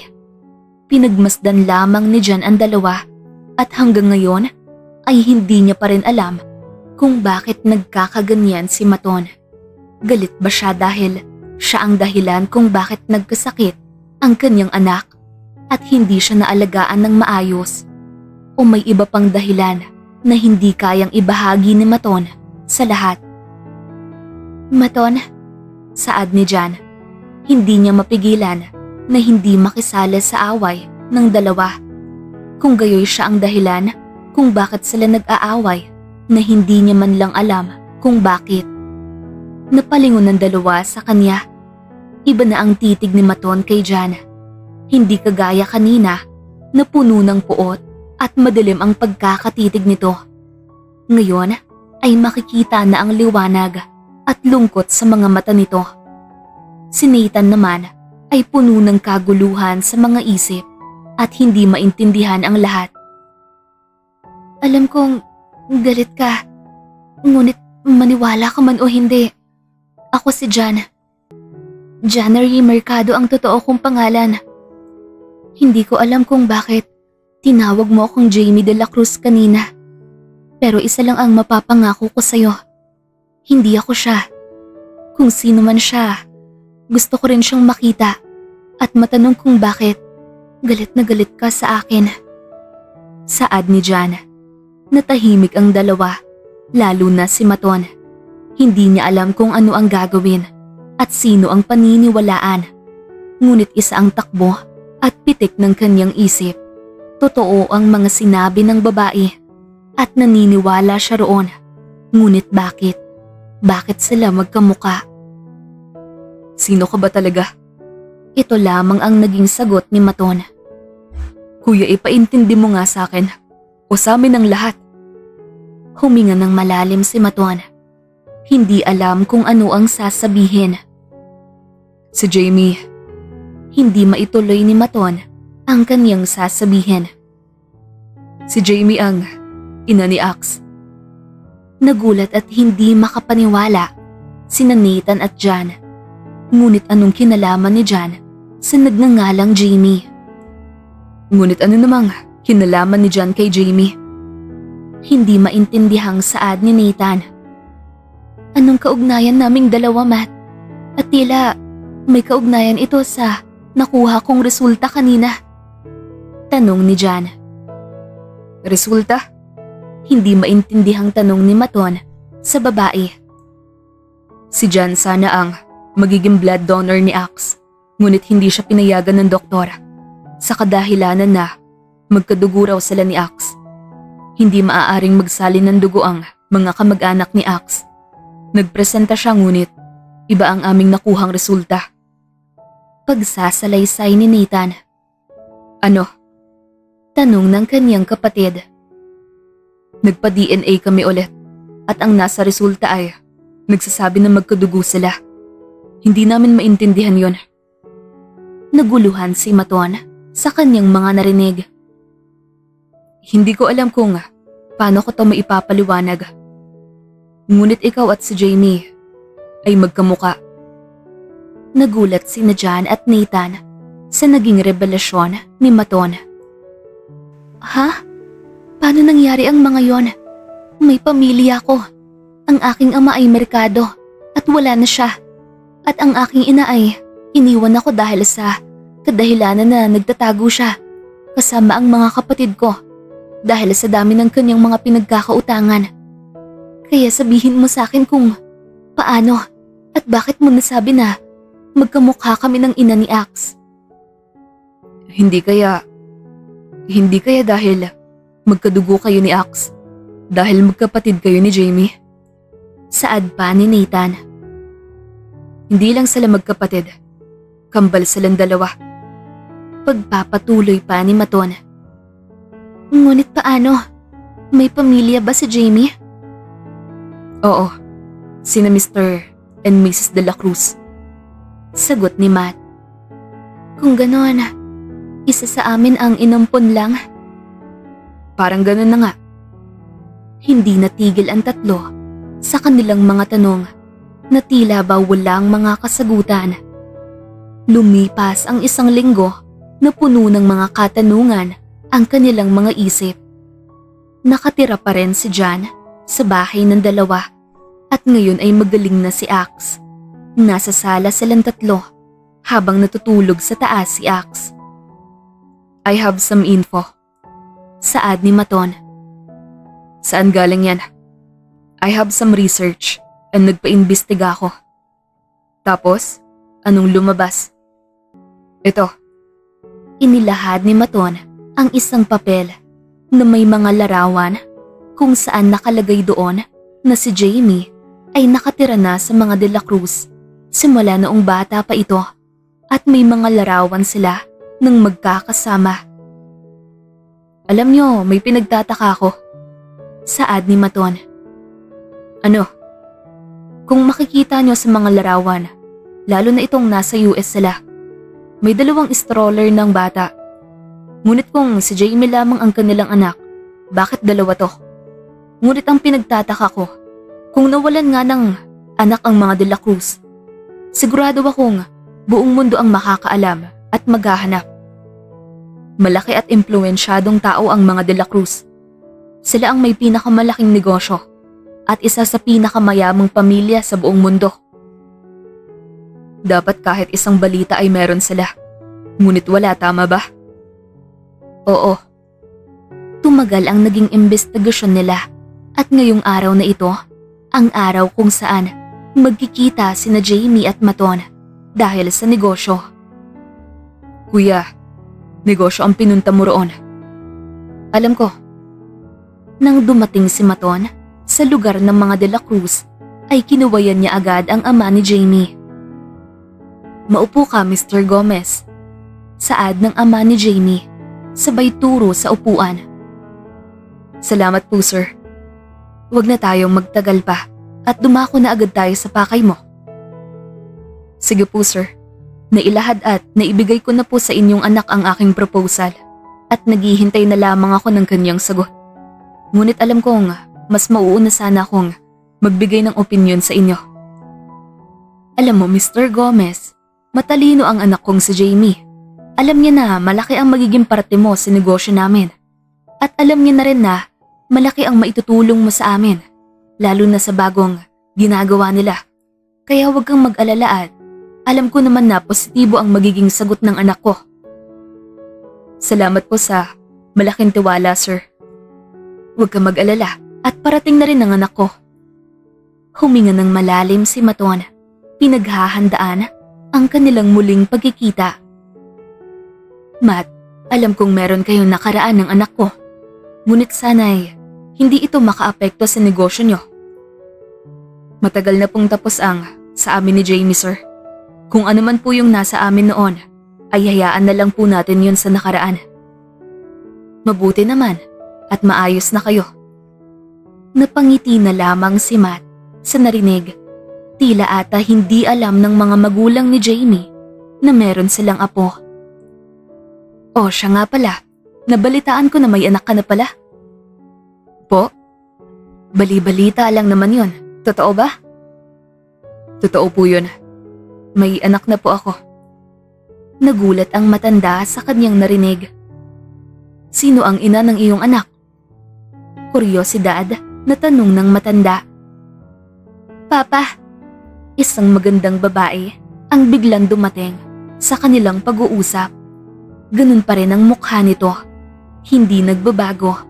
At tila ba isa pa rin itong manika na hindi maikaila ang ganda. Jamie, saad agad ng matanda sa pagkarinig niya sa pagtawag. Natahimik si Matt sa pagdating ng babae. Sumusulyap-sulyap siya rito. Ngunit hindi niya makuhang titigan ang babae kasi alam niya sa kanyang sarili na kahit galit at napupuot siya sa babae, ay meron pa rin siyang natitirang pagmamahal dito. Lalo na't hindi mawala na siya pa rin ang ina ng kanyang anak. Ano ang pinag-uusapan niyo, Papa? Tanong ni Jamie na para bang hindi ito naiilang sa lalaki, habang si Matt ay hindi na mapakali. Wala, tinatanong ko lamang kung totoo bang meron ng anak si Matt at sino ang ina nito. Nagulat ang babae sa naging tanong ng kanyang ama dahil alam niya sa kanyang sarili na anak niya yon. Napalunok ang babae, sabay tingin kay Maton na siyang tumitingin rin sa kanya. Hindi ako makapaniwala. Akala ko noon ay kayo ng dalawa ang magkakatuluyan.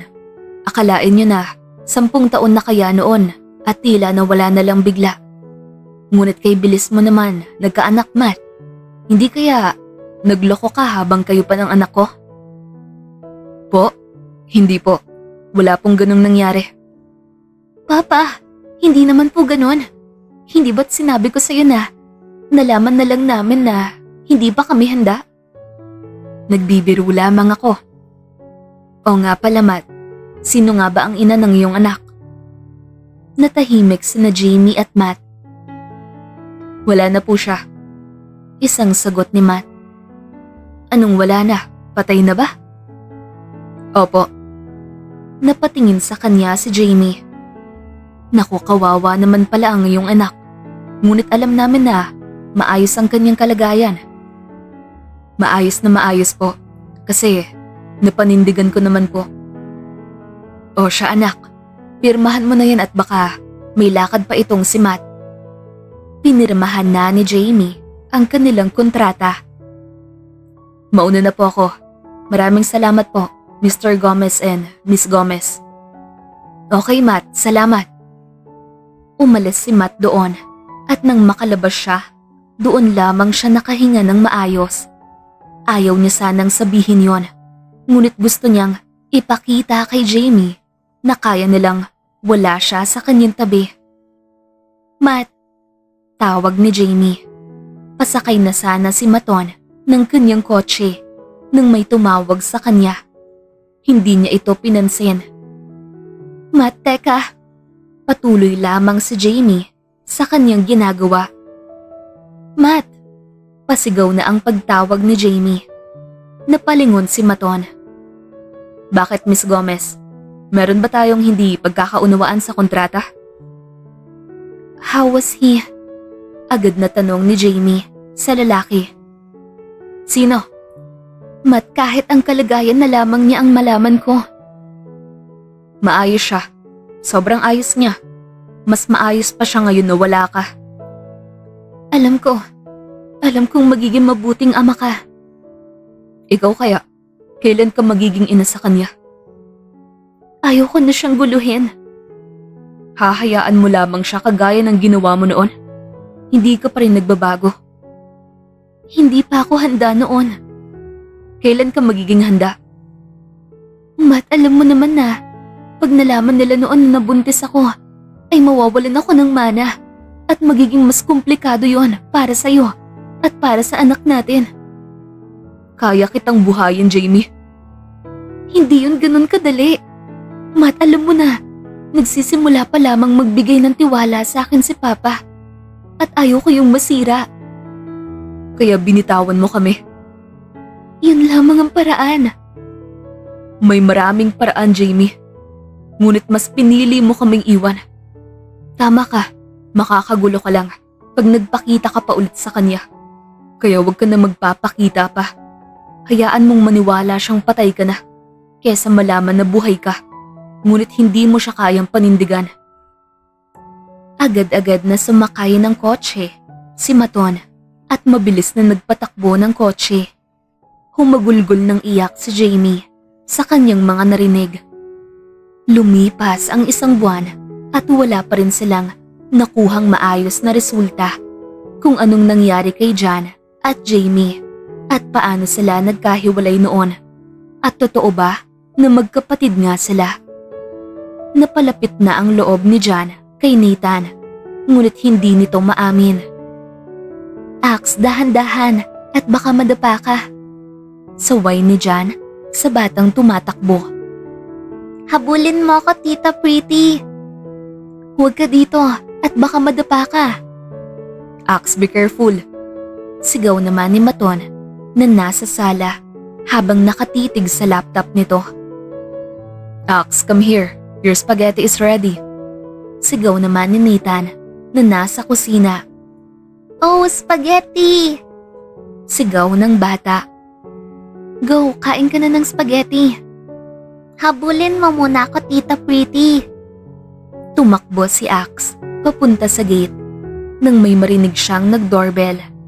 Si Jan naman ay papunta pa lang kaya binuksan na agad ni Ax ang pinto. Bumungad sa kanya si Jamie na nagkatagpo ang mga mata ng mag-ina. Oh, Tita Pretty? Magulong saad ng bata. You know me? You are my Tita Pretty. Sagot naman ng bata. Ax, asan ka ba? Sigaw naman ni Jan sa loob. Ha?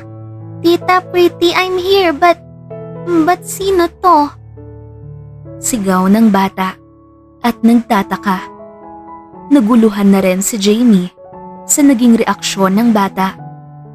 Ax, hindi na ituloy ni Jan ang kanyang sasabihin nang magkita sila ni Jamie. Magkamukhang magkamukha talaga sila at laking gulat ni Jamie sa kanyang nakita. Tita Pretty? Dalawa na kayong Tita Pretty? Walang nagsalita sa kanila at isa lamang ang takbo ng kanilang utak. Sino itong kamukha ko? Ax, pumasok ka nga sa loob. Saad ni Jan. Okay po. Pagpasok ni Ax sa loob, ay agad siyang tinanong ni Nathan kung nasaan si Jan. Ax, where's your Tita Pretty? Andun sa labas, kasama ang isang Tita Pretty. Daddy, bakit magkamukha sila ni Tita Pretty? Nagulat at nataranta sina Nathan at Maton sa narinig. Ano? Saan? Andun po, nag-usap sila. Kambal po ba sila? Oh, andito si Jamie. Agad na lumabas sina Maton at Nathan at nadatnan nila sina Jan at Jamie na hindi alam ang gagawin. Jamie, saad agad ni Matt. Anong ginagawa mo rito? Lumapit si Matt sa babae. I just want to visit my son but something surprising. Saad nito. Bakit hindi mo sa akin sinabi na pumunta ka rito? Gusto mo bang biglain ang anak ko? Hindi ba't sumang-ayon ka na lalayo ka na sa amin? Bakit hindi mo sa akin sinabi na meron kang nahanap na doppelganger ko? Doppelganger? Tinignan ni Matt si Jan. Nakalma lamang na nakatingin sa kanila. Paano na magkamukhang magkamukha tayo? Lumapit si Jamie kay Jan. Ganyan rin ang tanong ko. Paano at bakit tayo magkamukha? Are you real? Totoo ako. Kagaya mo rin ay naguguluhan ako. Biglang niyakap ni Jamie si Jan na hindi alam ni Jan ang gagawin. Bakit? Saad ni Jan. Matagal ka na naming hinahanap. Mom and Dad will be so happy if nalaman nilang nakita na kita. Aha? Anong ibig mong sabihin? Nakatingin lamang sina Nathan at Maton sa dalawa. Umiiyak sina Jamie at Jan sa kanilang pagkikita. Dad? Lumabas si Ax at nadatnan niya ang pagyayakapan ng dalawa. Bumitaw si Jamie at tinignan ang anak. Pumunta si Ax sa kanyang ama at tinitigan pa si Jamie. Ax, tawag niya sa bata. Do you know me? Tanong ng bata. Of course. Jamie, ako na muna. Huwag mong biglain ng bata. Tumango si Jamie at hinayaan niyang ipaliwanag sa bata ang lahat. Ax, do you remember what I told you? that someday, you'll get to know your mom. And that day is today. Sorry if ngayon ko lang nasabi sa'yo at biglaan ng lahat. If hindi pa okay sa'yo at you are still in shock, pwede naman na bukas o sa mga susunod pa na araw, nakakausapin ka ng mami mo. Mommy? Who? Pumunta si Jamie kung saan naroon sina Maton at Ax.